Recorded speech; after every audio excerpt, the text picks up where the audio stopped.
The most exciting furniture ever at incredible savings right now at Furnishings 2000. Now till Monday at 9. Don't miss the Furnishings 2000 Columbus Day holiday sale. Savings in every department store wide. Just in from Italy, straight to Furnishings 2000. The look, the touch, the feel. Genuine butter soft Italian leather. This is the sofa you deserve. It features double-tiered bolster back, flop over armrest, sheared tailoring, and deep sink-in comfort. It's sale price just $9.98 and instant credit up to $1,500 at Furnishings 2000 now. Here's a treat for your feet. It's the Shoot Town store-wide half-price sale. Savings for women, kids, and men. You'll want to come back again and again. Just buy one item at regular price. The second's half off now. Isn't that nice? So kick up your heels at some fabulous deals. Mix boots and bags, sneaks and shoes. At our half-price sale, oh, you just can't lose. Ooh, you can count on Shoot Town. Save on name brand first quality shoes. Yeah. Every day, it's the same old thing. A dry sandwich and a boring cup of soup. Boring. Boring. Boring. But now there's a soup in a cup that's different. Gourmet Pride. Gourmet Pride has lots more vegetables and real chicken or real shrimp or real beef. And Gourmet Pride costs no more. So why settle for boring? Gourmet Pride. Gourmet dining in a cup. Kelly McGillis and Jodie Foster, Monday at 9 on Channel 7. From Washington, D.C., headlines on trial with Harvard Law professor Arthur Miller. The atomic bomb. The world hasn't been the same since the nuclear age began in 1945. Since then, we've been living with the reality that enough nuclear weapons exist to obliterate the world many times over. But some say nuclear weapons are critical to preserve the peace between the superpowers. So from today's headlines, we'll put this question on trial. Are nuclear weapons essential to protect America? We knew the world would not be the same. Few people laughed. Few people cried. Most people were silent. Now I am become death, the destroyer of worlds. I suppose we all thought that, one way or another. It is an awful responsibility which has come to us. We thank God that it has come to us, instead of to our enemies. And we pray that he may guide us to use it in his ways and for his purposes. When you look at all those misjudgments which brought on war, and then you see the Soviet Union and the United States so far separated in their beliefs, you put the nuclear equation into that struggle. That's what makes this such a dangerous time. And one mistake can make this whole thing blow up. When that day comes, and there's a massive exchange, then that's the end. I pledge that as we sign this treaty, in an era of negotiation, that we consider it only one step toward a greater goal, the control of nuclear weapons on Earth and the reduction of that danger that hangs over all the nations of the world.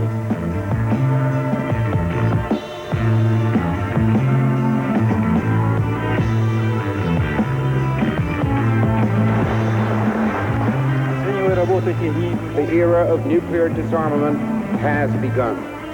We must not stop here, Mr. General Secretary. There is much more to be done. To debate this issue, we have four expert witnesses whose views range from the elimination of nuclear weapons to developing them even further. Richard Perle, former Assistant Secretary of Defense in the Reagan administration, you oppose arms agreement.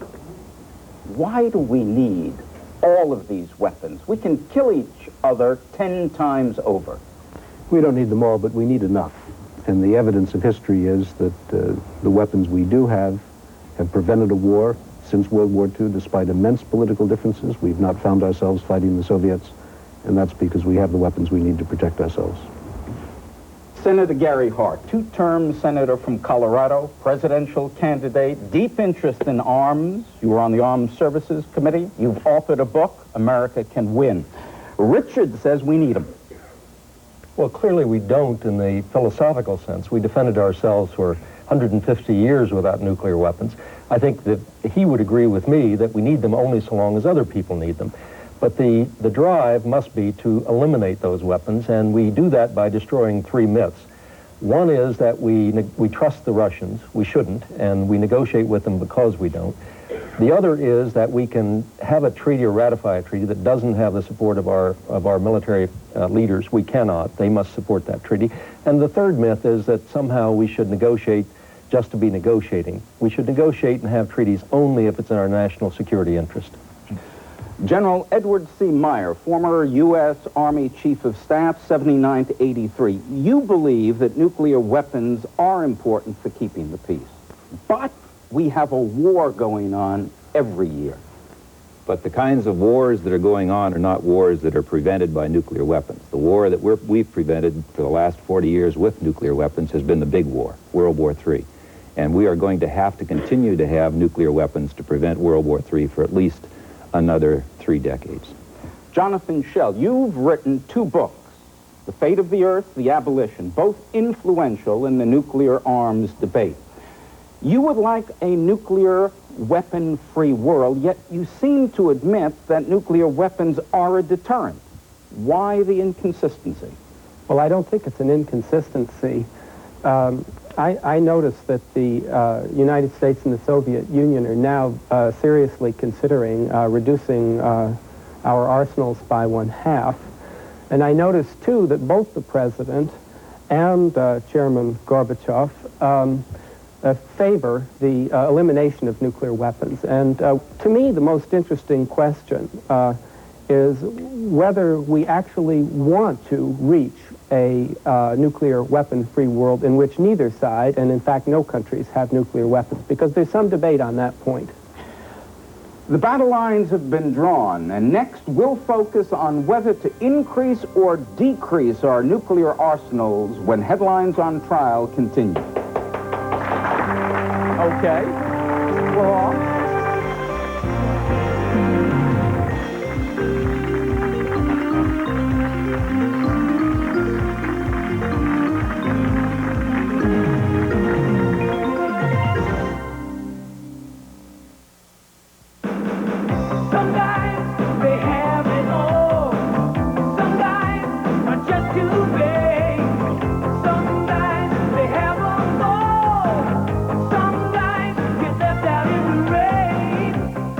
Wait for something good to happen. Make it happen with the clean, masculine scent of English leather cologne. Some guys have what others want. Some guys have it all. English leather. Some guys have it all. Have you ever noticed that the people with the least time to waste always find time to read the Wall Street Journal? Perhaps it's because reading the journal had a lot to do with making them so busy in the first place. Call 800-424-1700 for this great journal subscription offer. 13 weeks for just $29.75 with a money-back guarantee. 13 weeks, $29.75. Phone 800-424-1700 now for the Wall Street Journal. Miss Lee! Press-on nails for teens. Smaller size is what she means. Miss Lee press-on nails. Color. Wow. Innocence. Oh, yeah? Just peachy. Keen. Bubble gum. Awesome. Fresh grape. Me. Now it's Miss Lee press-on nails, made for smaller hands. Easy to put on as regularly press-on nails and with 4 extra nails. 24 in all for a more perfectly beautiful fit. Fun at your fingertips. Miss Lee press-on nails. Press on! In leading nail salons, the French manicure is a most requested fashion by women of means. Who else but Lee could make the French manicure beautiful, easy to apply, and so affordable? Introducing Lee press-on nails, the French manicure. Wear them as you do costume jewelry. They're as easy to put on and take off as regular Lee press-on nails, with 4 extra nails, 24 in all for a perfect fit. In Parisian pink, Saint-Tropez tan, Lee press-on nails, the French manicure.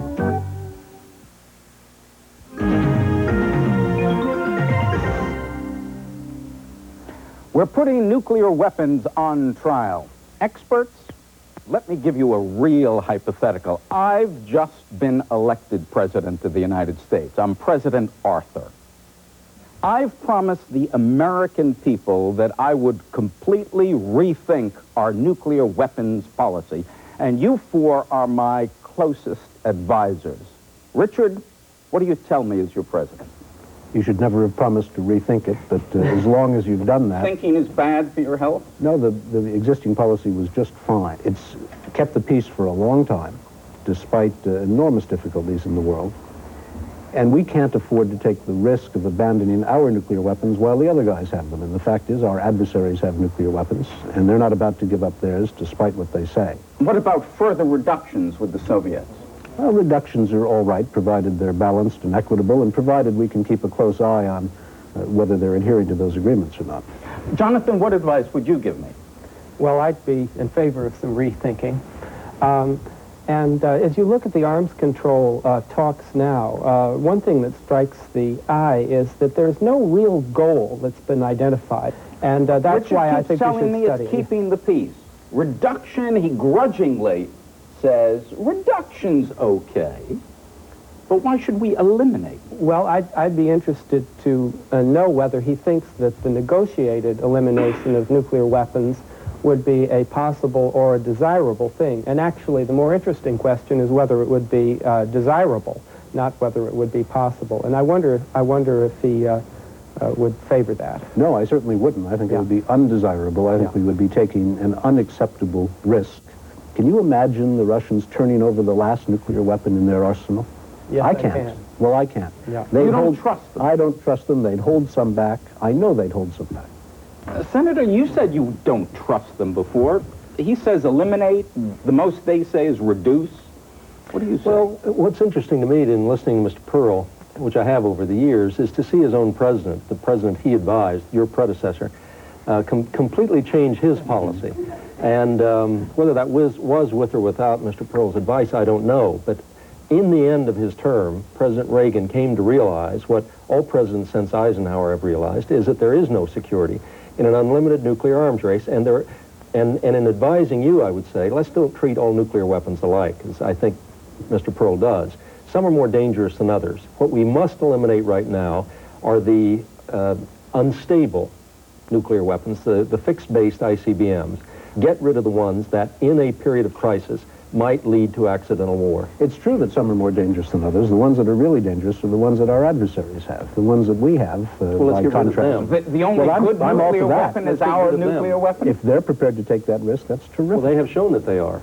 No, they haven't shown that they're prepared to take the risks entailed in eliminating all nuclear weapons, and don't hold your breath waiting for them to do so. Well, not unilaterally, no. They're not going to do it by themselves. One of the deterrents, frankly, to elimination of nuclear weapons has been our desire to hold on to some of ours. No, wait, we have fewer nuclear weapons today than we had 20 years ago. Oh, of course. And the modernization that's occurred, as you well know, even though the megatonnage is less, these missiles are more accurate.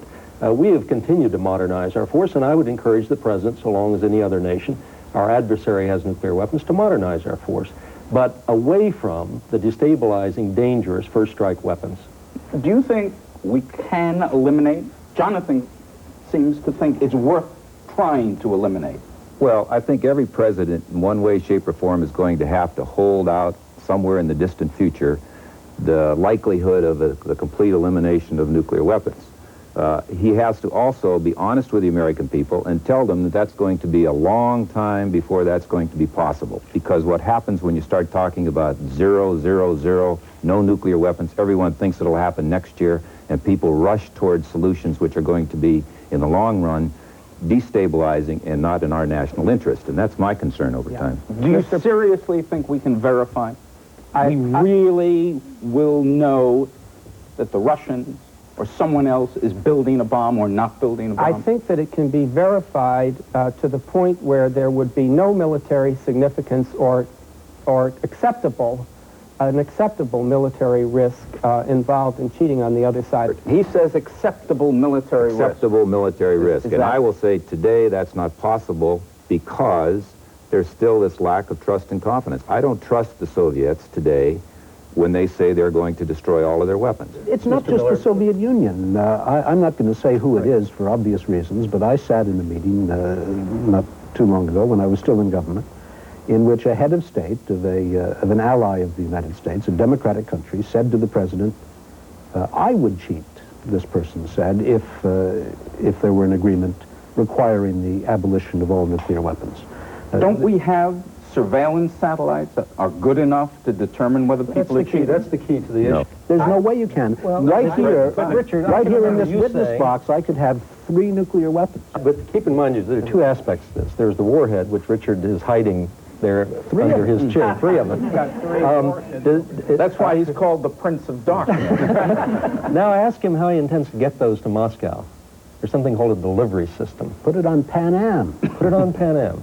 There's an certainly not Eastern. Remember, we're talking about a nuclear-free world in which a small number of weapons speak very loudly. Oh, only if they can be delivered. Well, a small number of weapons, child's play to deliver. So you're going to start World War III with 3 warheads on a Pan Am plane? I think it would be, the issue isn't starting World War III. The question is, what do we do if we're in a conflict somewhere in the world, an important conflict, a non-nuclear conflict? And the Soviets say, we regret to inform you that owing to an oversight, one of our hidden caches of nuclear weapons was not destroyed according to the terms of the treaty. How big is the cache? Oh, we've got 20 weapons. 20. It's big enough to have an influence on that particular small action. One at around the world. Hiroshima had a pretty profound influence. That's a funny word, influence. 20 nuclear weapons having an influence. Gentlemen, the president thanks you. When Headlines on Trial continues, we'll meet the man who dropped the bomb on Hiroshima, and we'll discuss whether we should ever drop one again.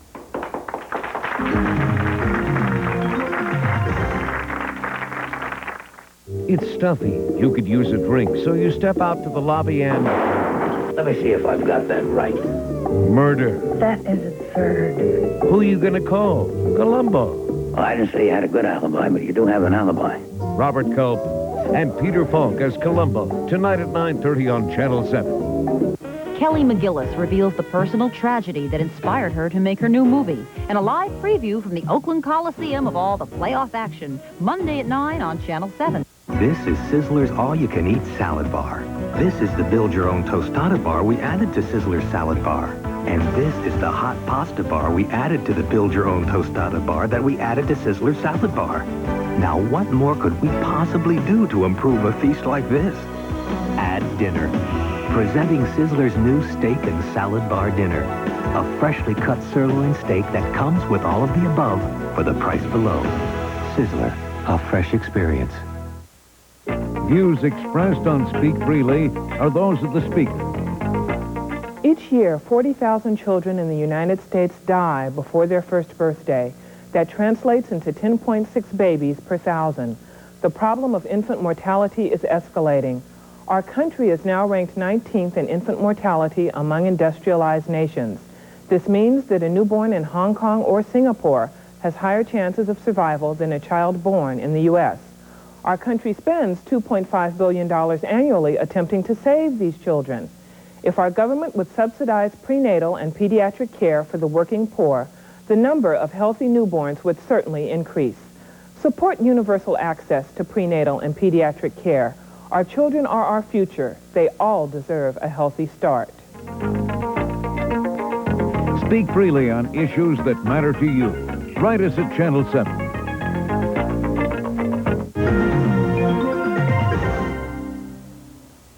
We're discussing whether nuclear weapons are essential for a strong defense. Now we have a special witness. His name is Paul Tibbets. Paul was the pilot of the B-29 bomber called the Enola Gay, and on August 6, 1945, he dropped an atomic bomb on Hiroshima, Japan. It's estimated that some 80,000 people were killed and as many as 100,000 were injured. Paul, in the years since that morning, have you had any regrets? I have had no regrets whatsoever, I assure you. Why not? Because this country was at war with an enemy, not provoked by us. The war was started by them. In an interest of, I would call my patriotic duty, to defend this country against all enemies. I had no reservations about doing that. I discounted any consideration that there's morality in warfare. The object is to win the war. As you look back on it, do you think dropping that bomb, killing those 80,000 people, actually shortened the war, saved lives? I understood that before I ever made the flight. I was acquainted with this thing 10.5 months before August the 6th, and I lived with it in that time. I was convinced that if we were successful, we would bring the war to a close, because I didn't see how any enemy could stand up to such a weapon as we had in our arsenal. The bombs today are many, many, many times more powerful than the one you dropped on Hiroshima. Do you have any reservations about using that bomb today? Let me qualify the question just a little bit. I could see certain circumstances that something like that might be necessary. And if I had a similar set of circumstances confronting this country, and it was my responsibility to do something about it with one of those weapons, I would do it. Gentlemen, I'm still the President of the United States. I want your advice as to when the President should use the bomb. Jonathan, I take it you would never advise the President to use the bomb. You can't reach any kind of a military decision with nuclear weapons, because by the time any side's strength is depleted, both sides are just flattened, and in fact the whole world is flattened. You're suggesting that we behave like a defeated dog and show our throats. The usefulness of military weapons is in reaching some kind of a decision. No decision can be reached through the use of nuclear weapons.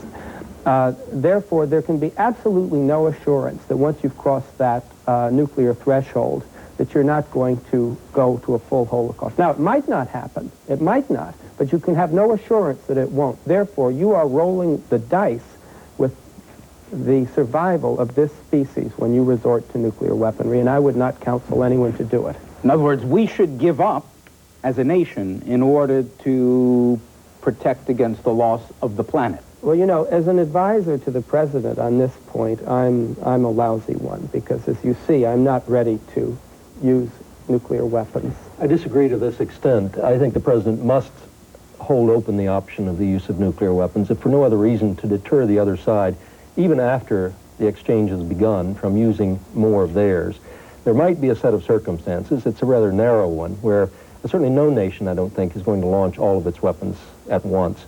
And if a president does, in fact, retaliate after the first attack, that might convince the other side or destroy the other side's will or capability to deliver a second strike. And so I think I disagree with Mr. Schell in that regard. Those are dice you would roll. And I think in support of what Senator Hart said, all of your predecessors with whom I've been associated, when they have gone through the games that they've been forced to play, where they have been faced with this, have been willing to launch nuclear weapons. In your career, retaliation. when did you think about using nuclear weapons?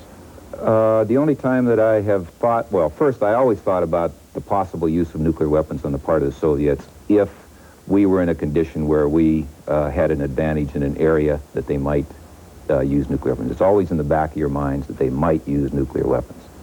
But only in 2 instances, and they were in very minor instances. I mean, if it's minor that you might consider using nuclear weapons, I mean, it wasn't an all-out war, where the only alternative that seemed to present itself was the use of nuclear weapons. Have I even heard it offered as an alternative in the councils of government? In what context? In the context of an alternative. Richard, if you were advising the President, what kinds of circumstances, if any, would call for a nuclear reaction? I think we ought to be prepared to use nuclear weapons in response to the use of nuclear weapons against us. That seems to me the most important purpose. Secondly, we have said to our allies, and this is a pledge that we ought to honor until we change the underlying strategy, that we would, if necessary, use nuclear weapons to protect the integrity of the NATO alliance. Richard, under what circumstances would you advise the President to use nuclear weapons first? If our NATO allies were attacked and if we were unable to respond effectively and we faced, therefore, the destruction of the NATO alliance and the occupation of its territory. They were being defeated by conventional aggression. That's right. And you would use strategic weapons? Well, I don't think one ought to decide in the abstract what nuclear weapons Well, should we're be destroying used. the intermediate range, which only leaves tactical or long-range strategic weapons. So You would advise the president, under those circumstances you've described, to launch strategic weapons? Conceivably. I think that makes the INF agreement, which I strongly supported, and I believe Mr. Perle did too, a monumental decision, because what it does is eliminate a whole band of confined response, if you will, and given the fact that General Meyer has said that we're not prepared to defend ourselves and our allies conventionally, escalates the possibility of the first use of nuclear weapons by this side. Is that a fair statement? Well, look, we have nuclear weapons other than strategic nuclear weapons that might turn out But you said that you would counsel the president to use those strategic weapons if the conventional deterrent failed in Europe. Well, conceivably those weapons, but he's got a whole array of weapons that he can choose. I wouldn't necessarily use a strategic weapon first if I had a theater weapon that could accomplish the purpose. More limited weapon. A more limited weapon. The critical thing, it seems to me, is the signal target. of the Soviet Union and the target array. When we return, a few final thoughts and comments.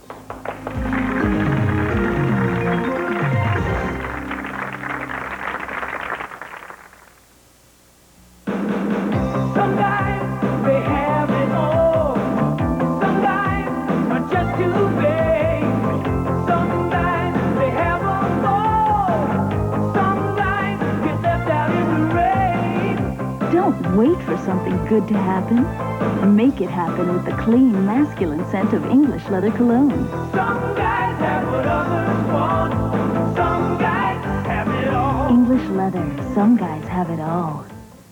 Lee! Miss Lee! Press-on nails for teens! Miss Lee press-on nails for smaller hands. Easy to put on as regular Lee press-on nails with 4 extra nails. 24 in all for a more perfectly beautiful fit. Fun at your fingertips! Miss Lee press-on nails! Introducing Lee sculptured nails. Long-lasting like salon nails, but affordable because you do them at home. Just glue, brush, shape.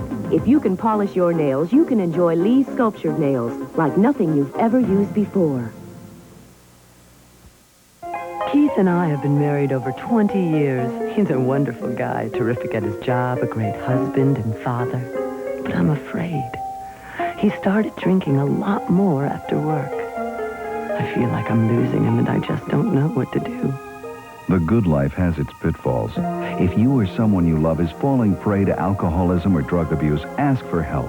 Call 696-5544, the Mills Peninsula Chemical Dependency Center. What if everybody came with an owner's manual? You'd know 2/3 of your body is water. And over a lifetime, you'll need 16,000 gallons more. If you'd come with an owner's manual, you'd have a Culligan triple filtered drinking water system right now. Call Culligan. Hey, Culligan man. For great tasting water from Culligan, call now and save $70. Call 800-662-0712. It's on right now. The Furnishings 2000 Columbus Day Holiday Sale. Fabulous sale prices in every department store-wide. Living rooms, dining rooms, bedrooms, bedding, and more. Take Sealy, America's choice in quality bedding. The Sealy Posturepedic Intrepid queen-size mattress and matching torsion bar foundation. Both pieces together, sale priced just $398. All sizes on sale. Take this super deluxe, beautiful 4-piece living room package. You get the sofa, the love seat, the matching cocktail and end tables. All 4 pieces together, sale price just $998 at Furnishings 2000 now.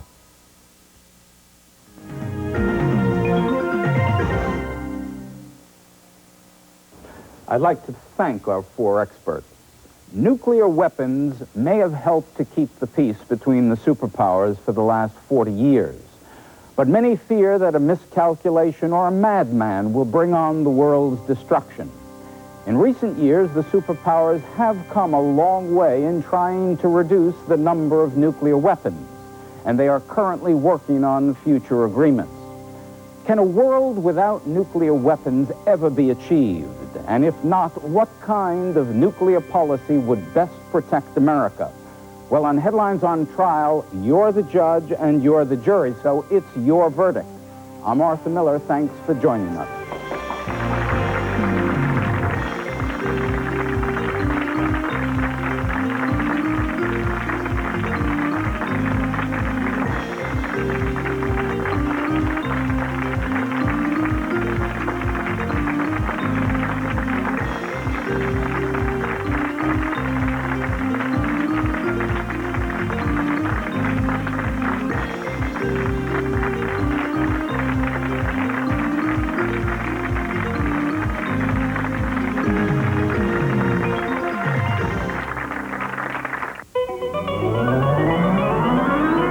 countdown begins Monday at 11 a.m. T-minus 12 and counting. For just 10 hours, you'll find astronomical savings on TVs, VCRs, and appliances in every Circuit City store. T-minus 6. Save on this 19-inch stereo TV with remote, just $266. This Sharp Carousel microwave, only $89 after $5 Sharp rebate. But remember, it's happening Monday only. The Circuit City 10-hour sale.